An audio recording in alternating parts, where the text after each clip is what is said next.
A brightly colored toy usually brings boundless joy to a quiet suburban home. Parents expect laughter and innocent games when they hand their child a plush companion. But sometimes the comforting facade hides a deeply unsettling presence.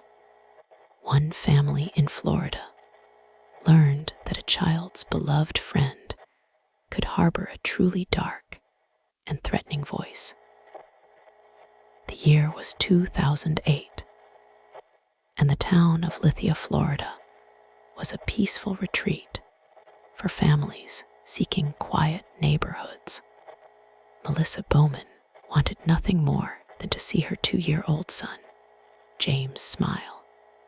She purchased a highly popular interactive plush toy designed to speak the name of its owner with cheerful affection.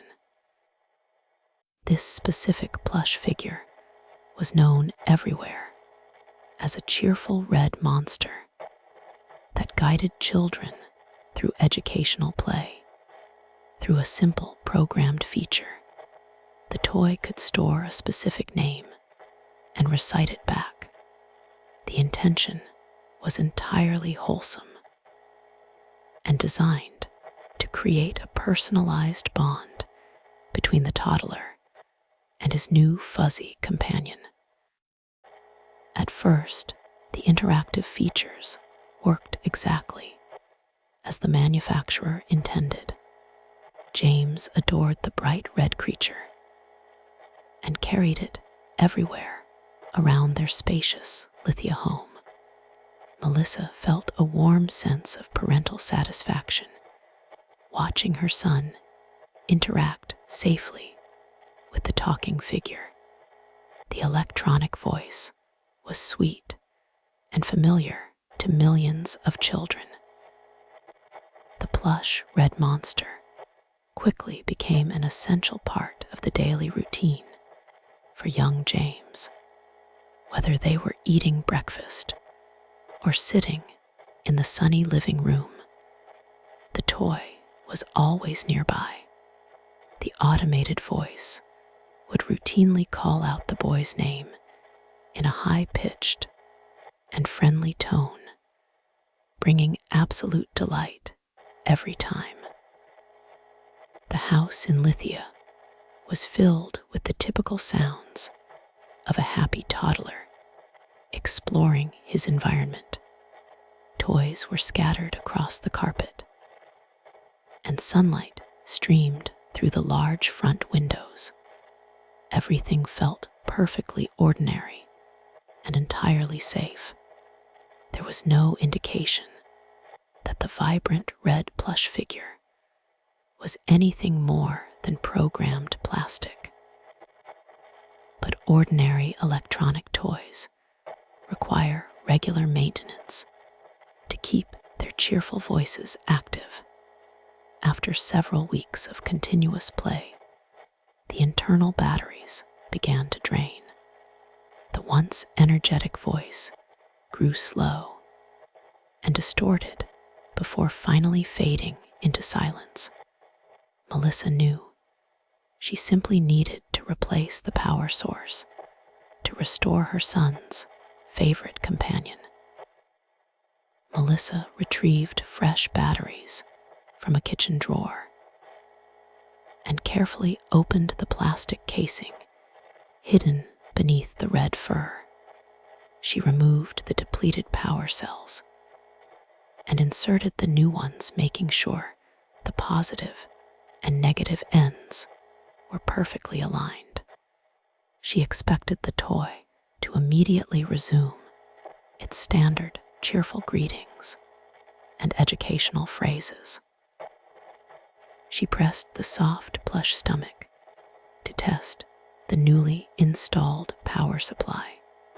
The internal mechanisms whirred to life, and the speaker crackled with a sudden burst of static. The high-pitched voice returned, but the welcoming tone was completely absent. The words that emerged from the speaker made Melissa's blood run completely cold. Instead of a friendly greeting, the voice from the red monster chanted two horrifying words. The automated recording clearly and distinctly said, "Kill James." Melissa froze in the middle of the living room, unable to comprehend what she had just heard. She stared at the smiling Plush face, wondering if her ears had somehow deceived her. She pressed the stomach a second time, praying the disturbing phrase was just an audio glitch. The speaker crackled again and delivered the exact same threatening message. The cheerful red monster stared blankly ahead, while its electronic voice repeated the command to kill her 2-year-old son. A wave of profound terror washed over her. The sheer impossibility of the situation left Melissa feeling entirely helpless and deeply terrified. This was a mass-produced item designed for toddlers by a reputable national manufacturer. There was absolutely no reason for such a violent and specific threat to exist within the programming. Yet the terrifying words echoed clearly through the quiet house. Panic set in as Melissa immediately snatched the toy away from the living room floor. She could not allow young James to hear his favorite companion speaking such horrific things. The innocent child did not understand why his mother suddenly looked so frightened. He reached out for his plush friend, but Melissa kept it firmly away. She carried the offending object into the kitchen and placed it on the granite counter.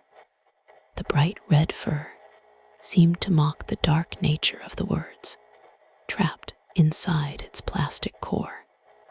Melissa needed someone else to witness this terrifying anomaly, to prove she was not losing her mind.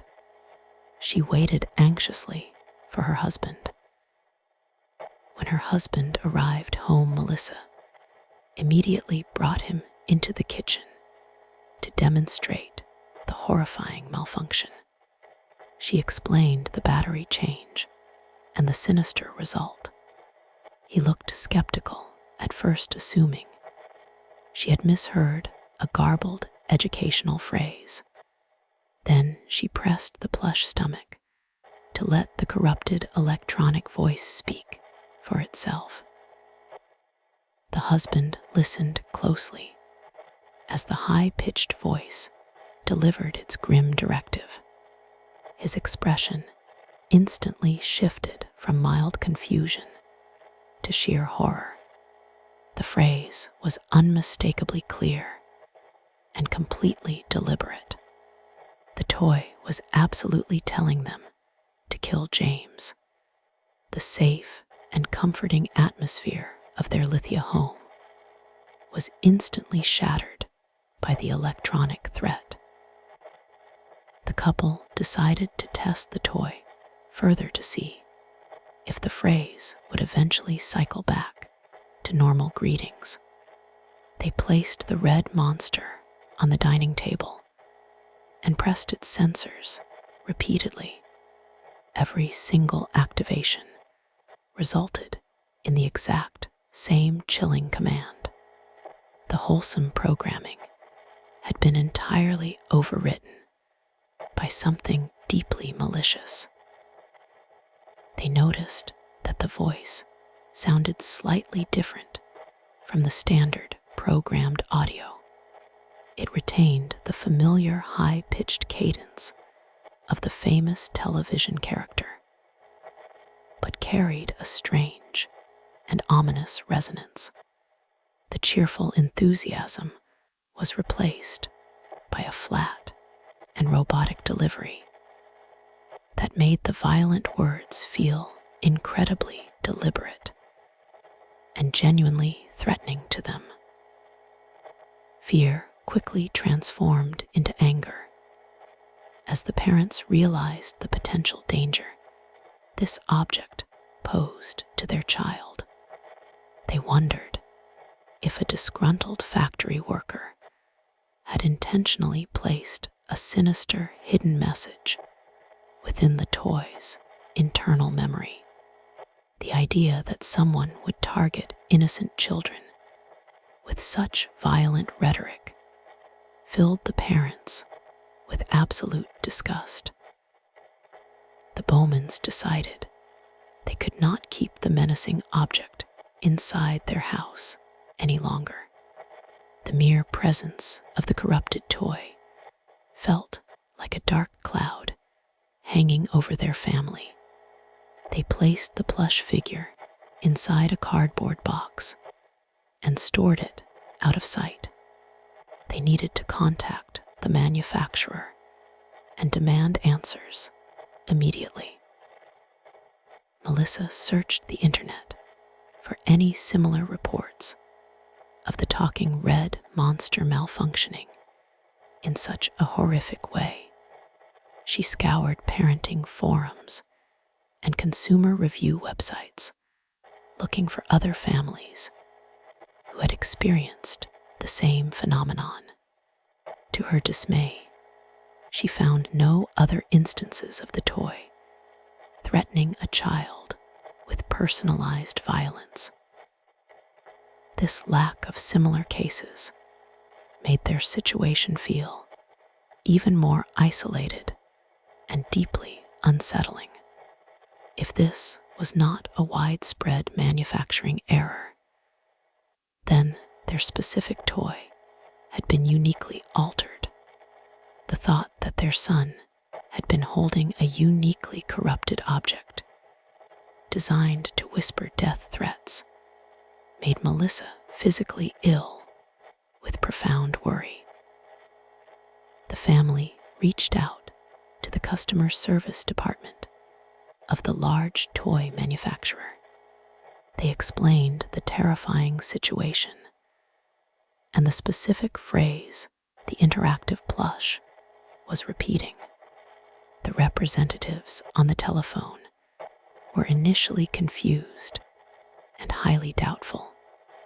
Mass-produced voice chips were strictly monitored, and such an error seemed technically impossible to the engineers.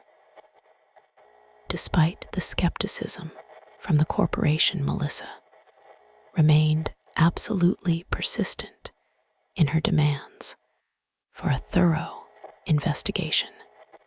She offered to play the audio over the telephone so the executives could hear the sinister message themselves.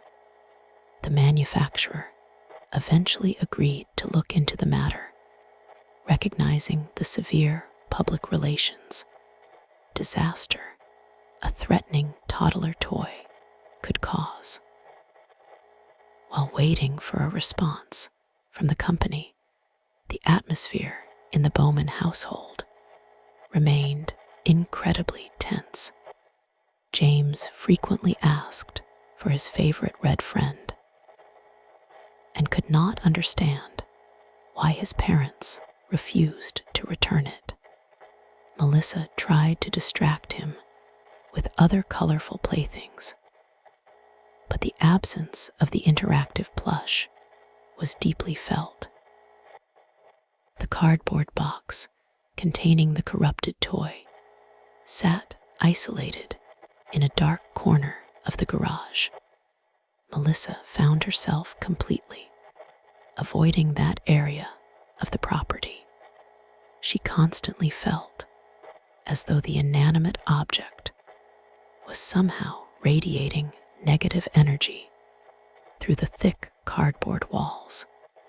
The innocence of her home had been permanently stained by the incident.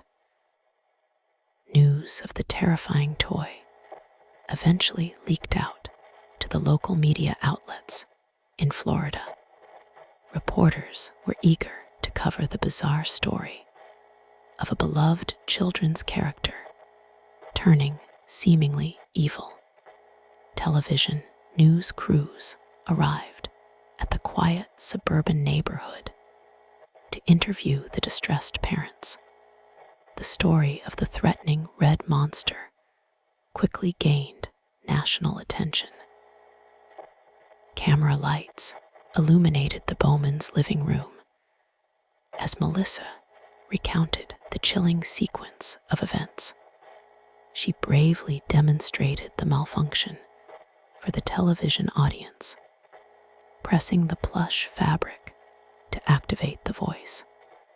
The recording equipment captured the horrific phrase, perfectly broadcasting the sinister words "Kill James" to thousands of shocked viewers across the entire country. The public reaction was immediate and filled with absolute outrage. Parents everywhere rushed to check their own interactive toys, fearing that a hidden violent message might be lurking in their playrooms. The reputation of the manufacturer took a massive hit as the video clips of the threatening plush figure spread rapidly across various news networks. Under immense public pressure, the toy company finally issued a formal statement regarding the incident. They promised to send a team of specialized engineers to the Bowman residence to examine the corrupted item directly. They claimed they were committed to discovering the technical source of the anomaly and ensuring the complete safety of their product line. When the corporate representatives arrived at the Florida home, they wore expressions of severe concern. They carefully extracted the plush figure from the garage box and placed it on the kitchen counter for inspection. They brought sophisticated diagnostic equipment designed to analyze the internal circuitry and audio programming stored within the small plastic voice box. The engineers pressed the activation sensor and listened to the chilling death threat.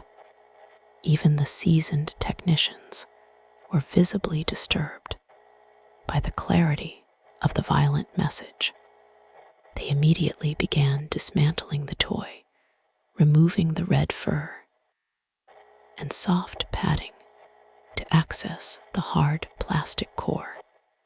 The internal wires and circuit boards were completely exposed. They connected the voice box to their portable computers, attempting to read the raw data stored inside the memory chip. The diagnostic software scanned the programmed lines of dialogue, looking for any signs of tampering or external hacking. The engineers worked in total silence, while the Bowman family watched with a mixture of hope and deep anxiety. After hours of rigorous testing, the technicians finally reached a startling conclusion. They discovered no evidence of intentional sabotage by a disgruntled employee. The core programming had not been hacked or maliciously altered at the manufacturing plant. The frightening words were the result of an incredibly rare and specific hardware failure within the audio processing chip. The engineers explained that the toy worked by combining pre-recorded syllables to dynamically form the child's name. When Melissa changed the batteries, a brief power surge had corrupted the fragile memory sector. The voice processor was incorrectly combining random syllables intended for other words, resulting in the terrifying phonetic coincidence that sounded exactly like kill. The explanation was highly technical and entirely logical. It removed the terrifying theory of a malicious human intentionally targeting their son. However, the rational explanation did very little to comfort the deeply shaken parents. The fact remained that a simple battery change had transformed a beloved companion into a vessel for a perfectly articulated death threat. The manufacturer offered to completely replace the defective unit with a brand new toy directly from the factory. They assured the family that the chances of such a specific hardware failure happening again were mathematically impossible. They desperately wanted to resolve the situation quietly and rebuild the shattered trust with the distressed Florida parents. Melissa firmly rejected the offer of a replacement plush figure. She could never look at the cheerful red face again without hearing that robotic voice demanding the death of her child. The psychological damage had already been done. The innocence of the toy was forever lost and replaced by a lingering sense of profound dread. The engineers carefully packed the corrupted voice box and the empty plush shell into their metal transport cases. They needed to take the defective unit back to their primary laboratory for further extensive analysis. They promised to use the data to improve the safety protocols and prevent any future hardware failures from generating such horrific audio. As the corporate vehicle drove away from the Lithian neighborhood, the Bowmans felt a slight sense of immediate relief. The physical presence of the dark object was finally gone from their property. They hoped they could slowly return to their normal routine and forget the terrifying ordeal that had consumed their lives for several highly stressful weeks. But the psychological shadow of the event proved much harder to banish from their minds. Every time young James played with an electronic toy, Melissa found herself listening closely to the automated sounds. She developed a deep paranoia regarding objects that spoke or interacted. The fundamental trust she had in modern playthings was completely destroyed. The house never quite regained its initial feeling of absolute safety and suburban comfort. The memory of that chilling robotic voice echoing through the living room remained permanently etched in Melissa's brain. Sometimes late at night, when the house was completely silent, she would swear she could hear the faint sound of static coming from the dark garage. The story of the threatening doll became a prominent modern legend shared constantly on the internet. People debated whether the technical explanation was merely a corporate cover-up to hide a more sinister reality. Ghost hunters and paranormal enthusiasts frequently cited the case as an example of a synthetic object acting as a conduit for dark energy. Many internet theorists argued that the specific nature of the hardware failure was simply too coincidental to be purely natural. They questioned how random corrupted syllables could perfectly articulate the child's exact name, alongside a clear command for violence. The sheer statistical improbability of the glitch fueled endless speculation about supernatural interference in the quiet suburban home. The concept of inanimate objects harboring evil intentions taps into a primal human fear. We bring these lifeless shapes into our most private sanctuaries and trust them entirely around our most vulnerable family members. The Florida incident served as a grim reminder that our homes are filled with silent observers waiting for the right moment to speak. The psychological horror of the red monster lies in the absolute perversion of innocence.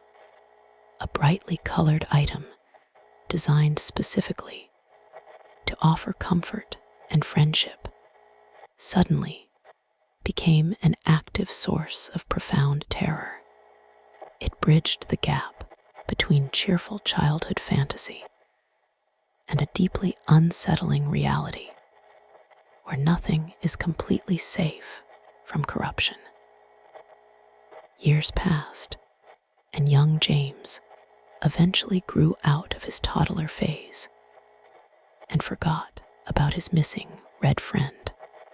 The family moved forward, but they never purchased another interactive speaking toy for their household.